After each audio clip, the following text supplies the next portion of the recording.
I think it's probably Bob Taft, who was this Ohio governor, and he was the sign of this great political family that's had a president, Supreme Court justice, senator.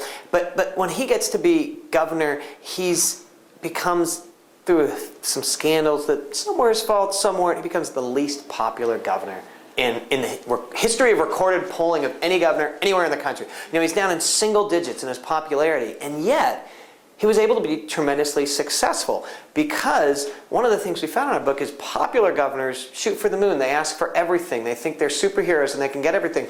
And they get shot down by the legislature when governors are unpopular. And Taft, who we got to interview, told us this. He asked for things that he could get. He came to the legislature asking, not telling, and he was able to be tremendously successful in moving a legislative agenda despite being totally unpopular. That was fascinating to us.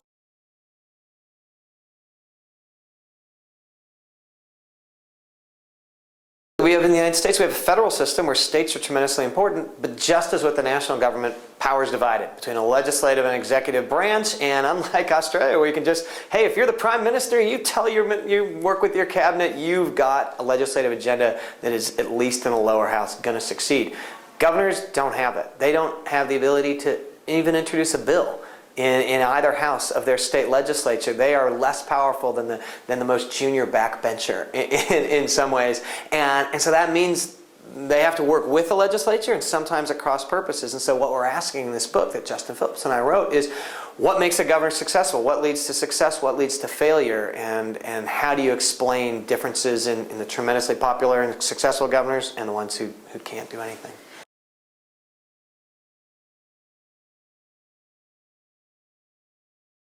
Sure. Well, American political scientist Richard Neustadt taught us a couple generations ago that presidential power is the power to persuade, that unlike all these other chief executives who have these institutional powers, presidents have to make their own powers, and governors also have to make their own powers. And even when they don't have the ability, some of them can't veto bills, in one case, can't item veto legislation in most cases, but they still have carrots and sticks to discipline the legislature or entreat the legislature.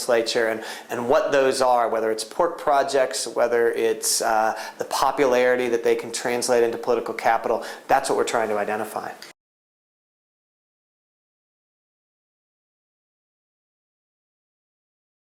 Overall, governors get about half the things that they ask for in the State of the State addresses that they give every year. They get those done.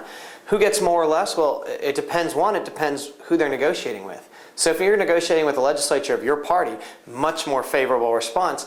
Also, if you're negotiating with what we call a citizen legislature, one of these part-time bodies where they get paid $10,000 or $15,000 each, they only have one staff member, they only meet for a few months, that legislature, whichever party controls it, rolls over and does the governor's bidding a lot more than these professional full-time legislatures that states like California and New York and Illinois have. So what kind of state you're in and really how the legislature is structured determines a lot of a governor's power.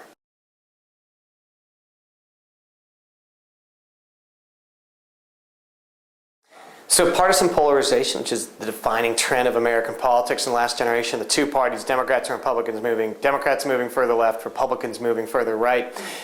You see that in Washington, D.C., and then you see some states that are even more polarized than Washington, D.C. So there's been statistical work done on this that shows California, the nation's most polarized state, the parties are further apart. So what does that mean for practical politics? Well, it means when you have unified government, which California has right now, right, with one party in charge of both branches, you can get a lot done. You can have big movements in legislation, just like we had under President Obama's first 2 years when he had Congress, okay, all these major policy changes like universal health care. But when you don't have the same party in control of both branches, which is what we've seen the last 6 years of President Obama, which is what we've seen in many states, you get then that huge, vast ideological gulf works against governors. And now their enemies are so far away from them that there's just hardly any common ground. Though not every state is like that. There's some states that are still like the 60s that don't have polarized politics, that have governors who can sort of be in the middle of the political spectrum, and those governors are often able to be quite successful.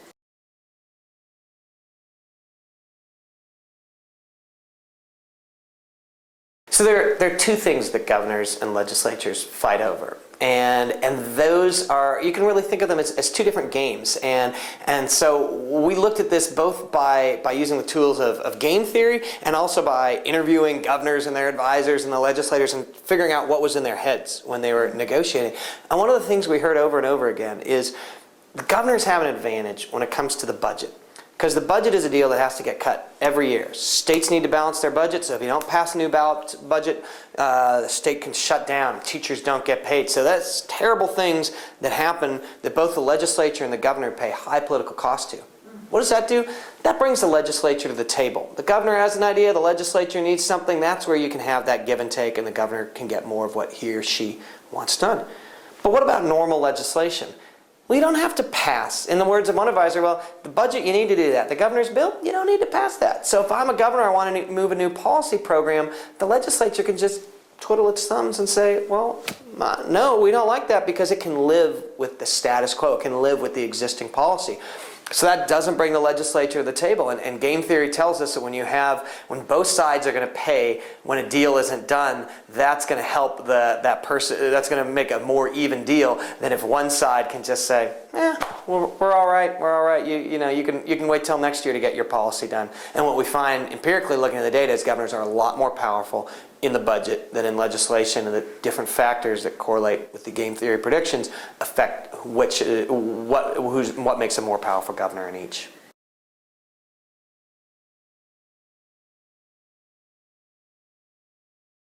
So if you take a first glance at the data, you see popular governors don't do that much better than unpopular governors. If you just look at, well, what percentage of the things that they ask for do they get done?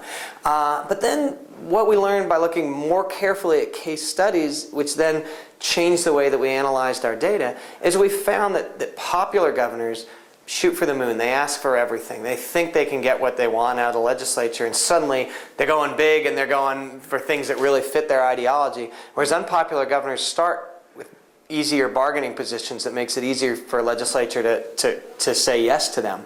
And when you take that into account, when you weight policies by how big they are and how partisan they are, then the true importance of popularity starts to reveal itself. And the sort of two governors asking for the same thing, the more popular one is more likely to get it.